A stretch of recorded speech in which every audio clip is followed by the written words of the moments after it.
Hi friends, நம்ம இப்போ திருவண்ணாமலை கிளம்பிட்டோம். அடுத்த சித்தர் பயணம்.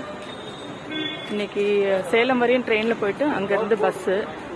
ஸோ எனக்கு 12:45க்கு ட்ரெயின். ஸோ நானும் ஹஸ்பண்ட் முன்னாடி போகிறாரு. திருவண்ணாமலை எனக்கு ரொம்ப நாளைக்கு கனவு, இப்போதான் நிறைவேறிருக்கு. ஸோ எங்களோட சித்தர் பயணம் இன்னைக்கு ஆரம்பம். சித்தர்களின் தேடல், என்னோட தேடல் இது 2வது. திருவண்ணாமலை,